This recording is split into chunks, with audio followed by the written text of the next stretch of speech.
Ya no. Sí, doctor, se ve. Dice arritmias supraventriculares, ¿verdad? Sí, doctor. Tía. Yo creo que podemos empezar. ¿Cuántos ya estamos?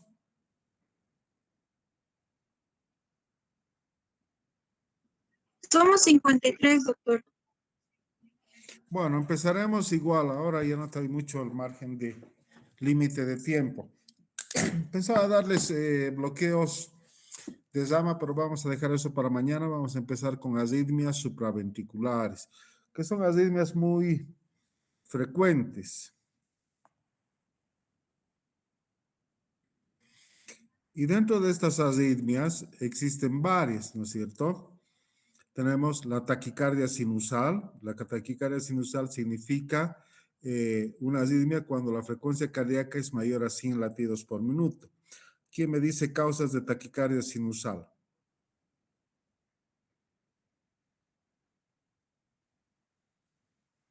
Nadie. ¿Puede ser hacer ejercicio, doctor? Ejercicio. Otra.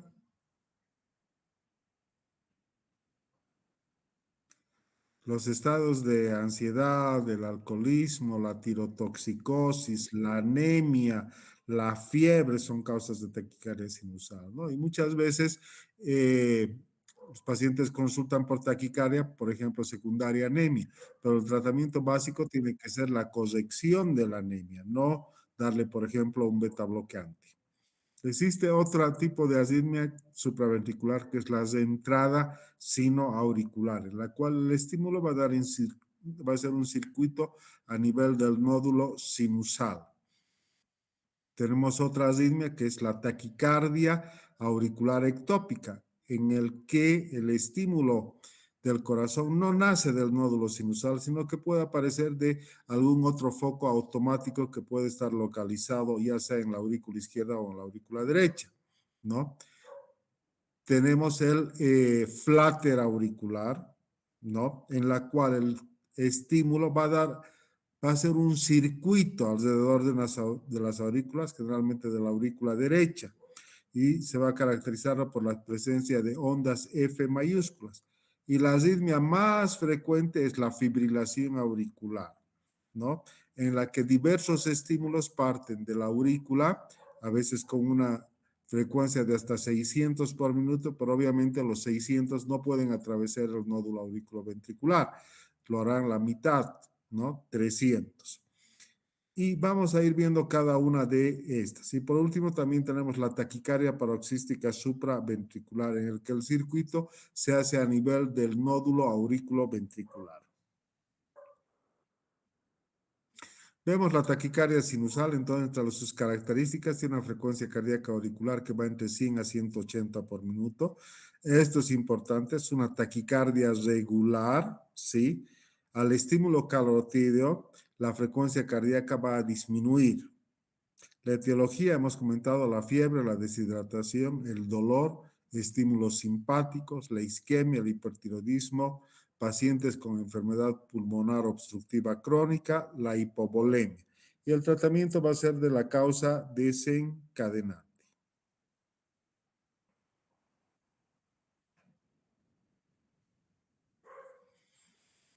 Acá estamos viendo un trazado de taquicardia sinusal, en la que estamos observando que vamos a poder láser mejor para que puedan ver mejor, que el estímulo está partiendo del nódulo sinusal, pero lo hace con una frecuencia cardíaca mayor a 100 y ese estímulo pasa al nódulo auriculoventricular y permite la contracción. Entonces, en el trazado es una taquicardia regular, hemos indicado con una frecuencia cardíaca entre 100 a 180 por minuto.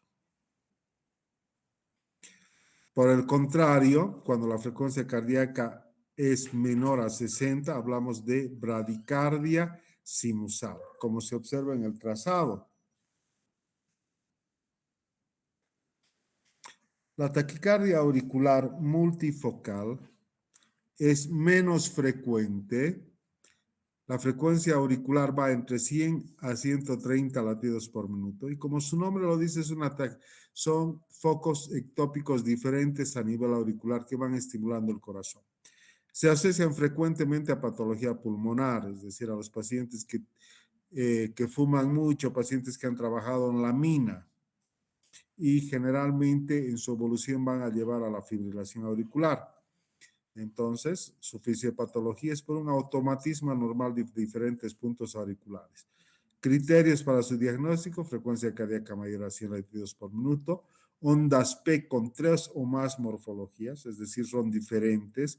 El intervalo entre una onda P y la otra onda P, el intervalo PR y RR son variables. Después, el diagnóstico diferencial se hace con la fibrilación auricular. Acá estamos viendo la taquicardia auricular multifocal. El paciente, como ustedes pueden ver, está cianótico. Diferentes puntos de actividad ectópica a nivel auricular van llevando sus estímulos al nódulo auriculoventricular, pero obviamente no todos estos van a ser transmitidos. Hemos indicado que las ondas P van a ser de diferente morfología. Esta onda P no es igual a esta. Y el intervalo PP también va a ser variable. Este intervalo PP es diferente a este otro. Y existen P's de diferentes morfologías. Esta onda P es negativa, esta onda P es positiva. Taquicardia auricular multifocal. Una arritmia que generalmente se encuentra y se observa en personas jóvenes, como ustedes, digamos, es la taquicardia paroxística supraventricular, dentro de la cual la más frecuente es la taquicardia por reentrada nodal y que no necesariamente implica una alteración anatómica. Se caracteriza porque tiene una frecuencia cardíaca entre 150 y 250 por minuto. Es una taquicardia regular. Al estímulo carotídeo, lo que podemos observar es el cese abrupto de la arritmia o no puede tener efecto. El paciente puede manifestar palpitaciones de inicio súbito, por eso se llama paroxística. Ocasionalmente pueden acompañarse de angina de pecho o síncope. Al estímulo vagal hemos dicho que el estímulo vagal puede ser el masaje carotídeo, que es lo que hacemos frecuentemente, la compresión ocular, que básicamente ya no la realizamos, o la maniobra de Valsalva. Y acá estamos viendo el nódulo auriculoventricular y un circuito desde entrada, con una vía rápida y una vía lenta, ¿no? Y pueden haber estímulos que parten del nódulo auriculoventricular hacia las aurículas, impulsos retrógrados. Y el trazado sería esta, una taquicardia, como ustedes están viendo, regular. En la quisca sí estamos viendo una P que precede al complejo QRS negativo, pero en la mayor parte de los casos la onda P no se observa, está dentro del complejo QRS. Y este trazado sí ya tiene la mayor parte de las derivaciones y están observando, primero, ¿tiene onda P o no tiene onda P? ¿Ven onda P? Sí, Chicos, doctor. vamos a ver. ¿Dónde ven una onda P? No sé sobre una onda P clara. ¿Esta taquicardia es regular o es irregular?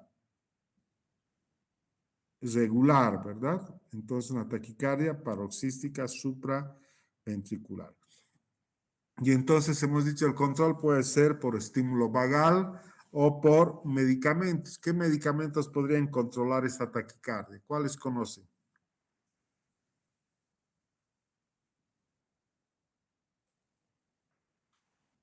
A ver, recuerden farmacología. El diltiazem sería, doctor, 1. El diltiazem es uno. Otro, el de primera línea. La adenosina. Después el verapamilo. Luego la amiodarona. ¿Sí? En ese orden. Aquí estamos viendo un trazado de Holter, ¿no? Donde también podemos hacer diagnóstico de taquicardia paroxística supraventricular, donde no se ven derivaciones, sino se ven canales, canal 1, canal 2 y canal 3. taquicardia regular con complejo QRS de duración normal o con complejo QRS angosto que le decimos, ¿no? Es lo característico. Ocasionalmente el complejo QRS puede estar ancho si la persona tiene un bloqueo de llama previo. Entonces, para repasar, el tratamiento farmacológico, la adenosina, iniciamos con 6 miligramos y podemos llegar a 12 miligramos, ¿no? El verapamilo, el diltiazem, la amiodarona. Ahora, si el paciente está descompensado, no tiene presión, no tiene pulso, tiene alteraciones de conciencia, deberemos hacer una cardioversión eléctrica.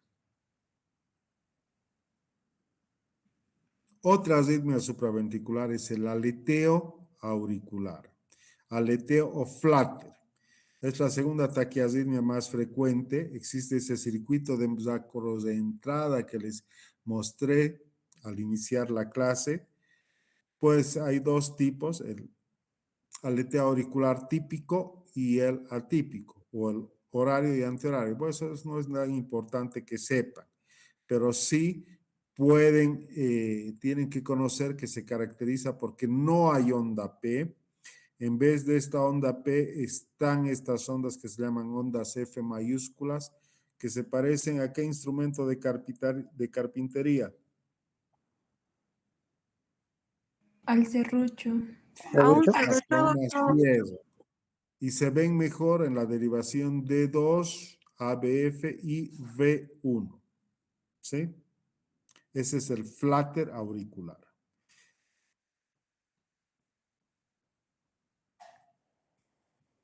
Entre las características electrocardiográficas vamos a tener que la frecuencia cardíaca auricular, es decir, esas ondas F mayúsculas que han visto, pueden estar con una frecuencia cardíaca entre 250 a 350 por minuto. Pero de esas 350, de esas dos ondas F, por ahí de las dos pasa una o de tres pasa una. Por eso se llama con conducción 2-1, 3-1, 4-1. Si hacemos estímulo carotídeo, la frecuencia cardíaca va a disminuir. El tratamiento es similar a la supraventricular, verapamilo, amiodarona, digital, quinidina, adenosino choque. Y existe un tratamiento que es curativo, que es la ablación por radiofrecuencia. Es decir, se hace un estudio electrofisiológico y se ubica, se localiza el lugar donde está partiendo la arritmia y se hace una cicatrización alrededor de ese foco ectópico, con lo cual el tratamiento es curativo. Acá sí tenemos el electrocardiograma de un flutter auricular típico, ¿no? Acá prácticamente el complejo QRS es regular, pero no tiene onda P, hemos dicho es una de las características, y aparecen estas ondas F mayúsculas que están viendo acá en esta tira de ritmo, en la derivación de 2. Generalmente cuando hacemos un electrocardiograma siempre hacemos una tira de ritmo. También se observa en D2, en D3, en V1. Flutter auricular. Pero sin duda la arritmia más frecuente es la fibrilación auricular, ¿no es cierto? Aproximadamente después de los 80 años, hasta un 10% de la población puede tener fibrilación auricular. Y existen múltiples causas que nos pueden llevar a la fibrilación auricular. Están la hipertensión arterial, la cardiopatía isquémica, ¿no? El Chagas. Cuando un paciente tiene fibrilación auricular, la mortalidad se duplica. Tienen alta tendencia estos pacientes a hacer accidentes cerebrovasculares. Es un aumento del automatismo y aparición de pequeños y múltiples ondas desde entrada en la aurícula izquierda o a nivel de las venas pulmonares. Y como habíamos mencionado, el riesgo de accidente cerebrovascular es incluso 5 veces mayor de una persona que no tiene fibrilación auricular. Nos ha hablado de etiología. Ojo, cuando los pacientes que tienen estenosis mitral, por ejemplo, y fibrilación auricular, estos pueden tener hasta 15 veces más de riesgo de tener accidente cerebrovascular embólico. Es porque eso que a estos pacientes siempre debe darse en su esquema terapéutico o un antiagregante o un anticoagulante.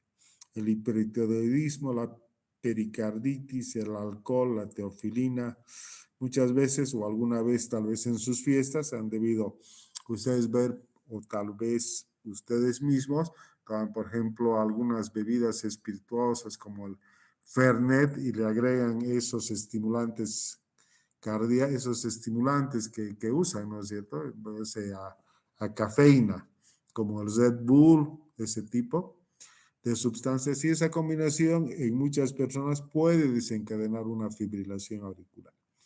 Así que ojo con lo que vayan a tomar también en las reuniones. Y la fibrilación auricular se divide o se clasifica en una fibrilación auricular paroxística. Usualmente dura menos de 48 horas. Persistente, cuando dura más de 7 días y requiere cardioversión. Cuando es prolongada, más de un año. Y permanente, ya es definitiva, diríamos, ¿no? ¿Cómo se manifiesta electrocardiográficamente? Electrocardiográficamente se manifiesta por la presencia de ondas F minúsculas. En este caso, la frecuencia cardíaca auricular puede ir entre 400 a 600 veces por minuto. Es completamente irregular. Y la frecuencia cardíaca ventricular entre 100 a 160 y es irregular. Entonces, es una taquicardia irregular, sin onda P. Y podemos tener fibrilación auricular de alta respuesta, por ejemplo, 180, 200 por minuto, o fibrilación auricular lentas de 40 o 50 por minuto. Vamos a ver algún electrocardiograma característico. ¿No? ¿Qué les parece? ¿Hay onda P o no hay onda P? ¿Mm? ¿Ven alguna onda P? No, doctor. No. ¿Cómo son los complejos QRS? ¿Son regulares o irregulares? El intervalo RR. El espacio entre un QRS y otro QRS, ¿es regular o es irregular? Irregular. Irregular. Entonces esas son las características. No se ven las ondas F minúsculas, pero vamos a ver. Acá estamos hablando de la fibrilación auricular paroxística. Ustedes ven inicialmente PQRST, PQRST, pero de pronto desaparece la P y empieza un ritmo mucho más rápido sin onda P. Con estas ondas pequeñitas son estas ondas F, estas que ven acá. Entonces se llama fibrilación auricular paroxística, es decir, de inicio súbito. Otra arritmia es el Wolff-Parkinson-White, que debe su nombre a tres investigadores, el señor Wolff, el señor Parkinson y el señor White, ¿no? Europeos, ingleses, que hace más de 100 años se interesaron porque vieron personas muy jóvenes que presentaban episodios de palpitaciones y de síncope. Y les hicieron electrocardiogramas y descubrieron esta arritmia que se caracteriza que puede tener una frecuencia cardíaca auricular entre 150 y 250 por minuto. Tiene intervalo PR corto. Si tiene intervalo PR corto, estamos hablando de ¿cuánto? ¿Menor a cuánto? Menor a 0.12. Menor a 0.12 de segundo o menor a 120 milisegundos. Es lo mismo. Se caracteriza por la presencia de una onda delta que precede al complejo QRS y hace que éste se ensanche. El tratamiento es similar a la taquicardia paroxística supraventricular, ¿no? Y el tratamiento curativo es ese que habíamos mencionado para la paroxística supraventricular, que es la ablación por radiofrecuencia. Y estos son los tres señores que les había mencionado, que descubrieron esta arritmia en 1930, ya van a ser casi 100 años, ¿no? En 11 pacientes jóvenes que sufrían ataques de taquicardia y que se asociaban electrocardiográficamente a un intervalo PR corto. Y se caracterizaba porque excitación, la conducción, no se veía el trayecto normal, sino que había una vía anómala, como están viendo en la imagen A, que conectaba la aurícula con el ventrículo, es decir, el estímulo no pasaba por el nódulo auriculoventricular, sino lo hacía a través de un haz anómalo, y las más frecuentes se llama haz de, ¿qué se llama este haz? Haz de Kent, ¿no? Una vía anómala. Pero había otras vías anómalas que podían ser atrio-isianas, es decir, de la aurícula a las de His. Otra que podrían venir del nódulo AB al ventrículo. Otra del His al ventrículo. La que prefiero que recuerden sobre todo es esta, la vía anómala aurículo-ventricular. Y ustedes están viendo acá el corazón, que normalmente debería bajar en este sentido por el nódulo AB, pero en este caso lo hace por la vía anómala y va a excitar en forma prematura el ventrículo, por eso se llama preexcitar, y dependiendo del grado de penetrancia, puedo hacerlo en una pequeña parte del ventrículo o en una gran parte del ventrículo. Y eso va a hacer que esta excitación genere esta onda delta, un intervalo corto, porque no está pasando el estímulo por el nódulo AB, y que el complejo QRS se ensanche. Entonces, intervalo PR corto, complejo QRS ancho y onda delta. Esas son las características. Acá nuevamente estamos viendo esta vía anómala, auriculoventricular derecha en este caso, intervalo PR corto, onda delta. El peligro es que a veces estas arritmias, por ejemplo, si se acompañan de fibrilación auricular y de Wolff-Parkinson-White, puede generar arritmias muy rápidas y puede generar incluso síncope o muerte súbita, ¿no? Algunos pacientes deportistas, incluso que no conocen de que tienen una patología de esta naturaleza, pueden fallecer cuando están haciendo actividad deportiva. Existen hasta 3 tipos de Wolff-Parkinson-White, el tipo A, el tipo B y el tipo C. Esto no necesito que conozcan, eso es más de especialidad, con que sepan que es intervalo PR corto y onda delta, suficiente. Y acá estamos viendo otra vía anómala, auriculoventricular izquierda en este caso, y existen patrones electrocardiográficos donde uno puede definir más o menos dónde está esa vía anómala, si está al lado izquierdo o al lado derecho del corazón, pero tampoco eso es algo que requieren saber, ¿no? Acá una vía anómala derecha, es el tipo Wolff-Parkinson tipo A y el tipo B, ¿no?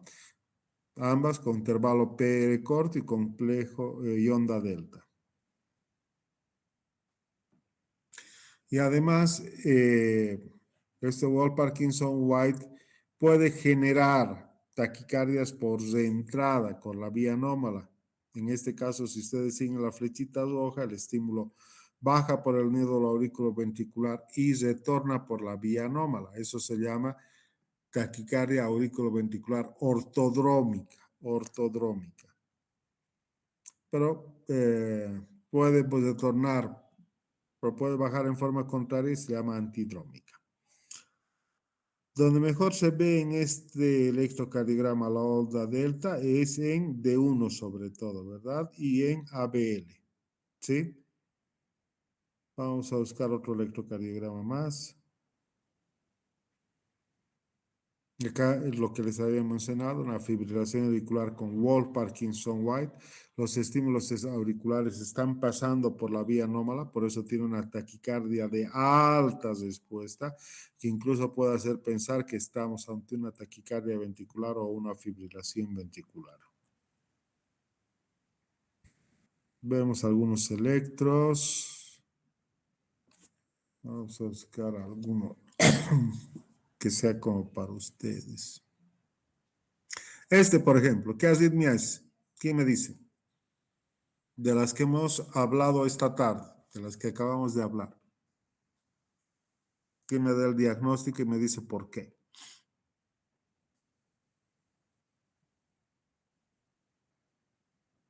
Nadie. Una fibrilación auricular. No.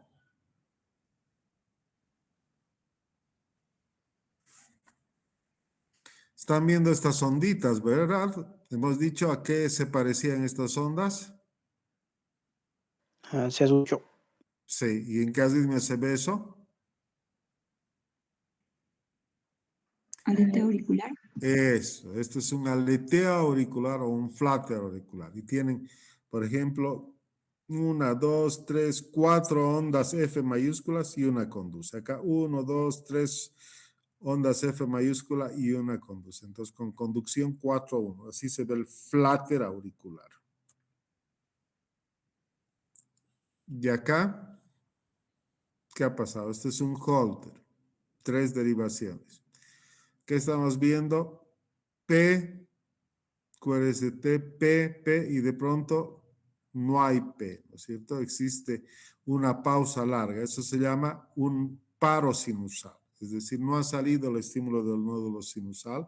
Esta arritmia podemos observar en la enfermedad de Chagas y es una frecuente indicación de implante de marcapaso. ¿Qué arritmia es esta? ¿Tiene onda P o no tiene?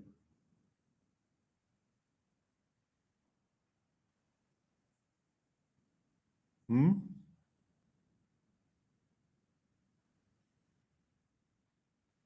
No. No.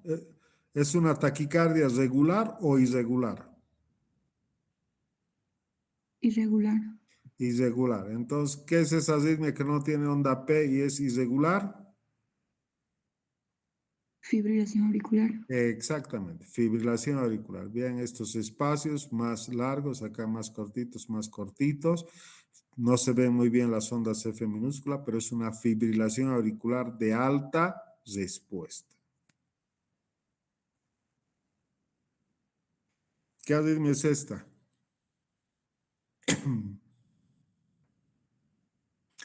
A ver, vean D1 y vean AVL. B4, B5. ¿Qué les parece?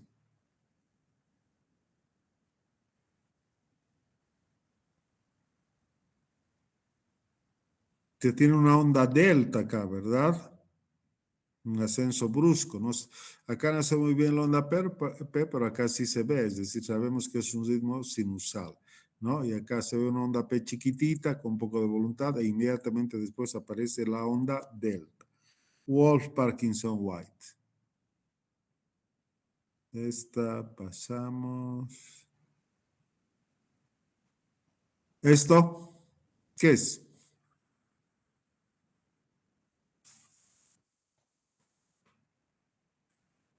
Vamos a buscar esto. Esto, ¿qué es esto? ¿Qué arritmia es? Tiene una frecuencia cardíaca casi de 200 por minuto. ¿Ven onda P o no ven?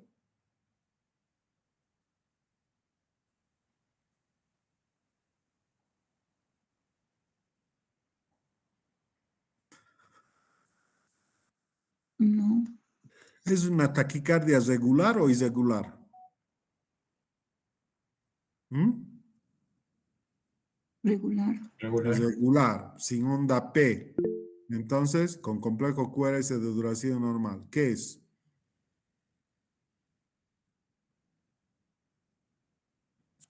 Una taquicardia paroxística, tal Es vez. una taquicardia paroxística supraventricular. Buscamos otra. Bueno, esas creo que son las arritmias más importantes, ¿no? Supraventriculares y esas las que tienen que conocer. ¿Sí?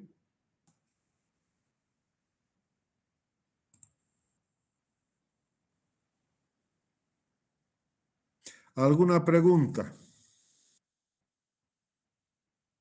¿Alguna duda?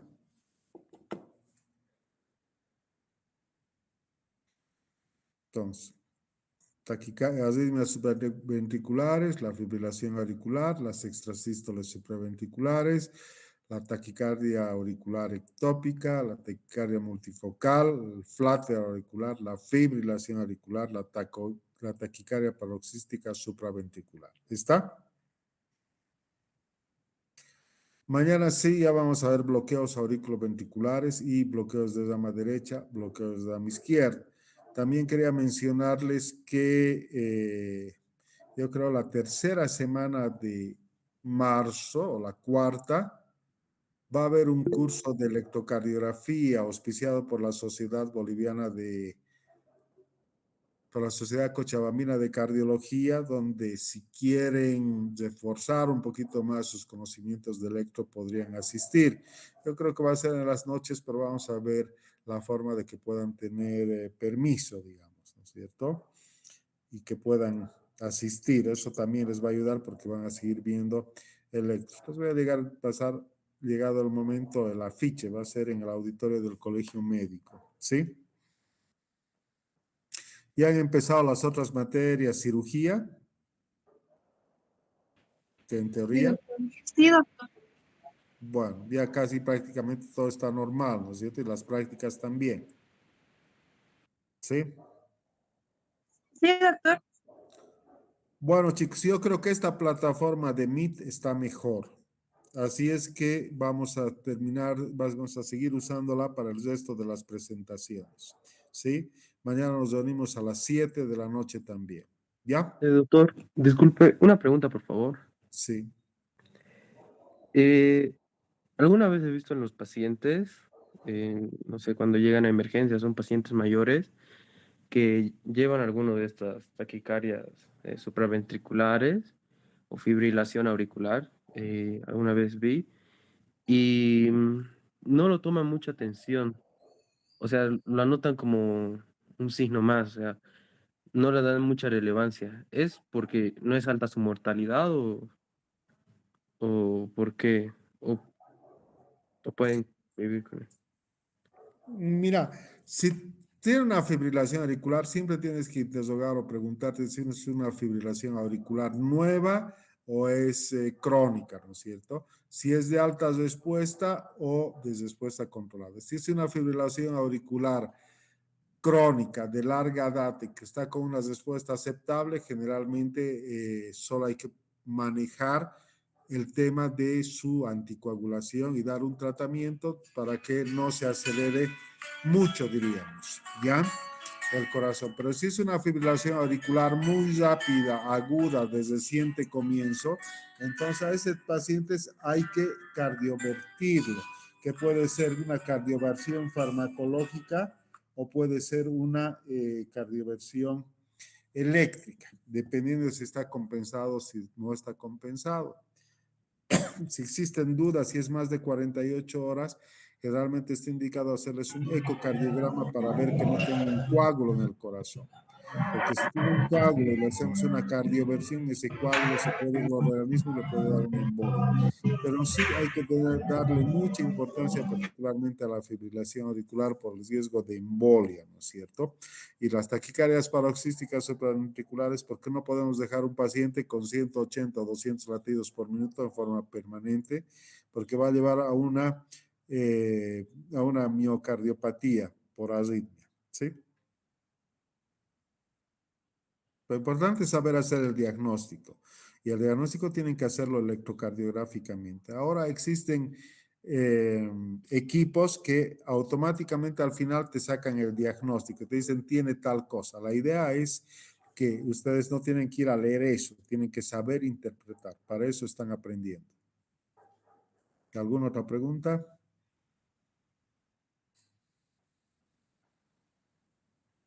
Bueno, si no hay más preguntas, damos por finalizada la clase y nos vemos mañana, ¿ya? Chao chicos, se pasen eso.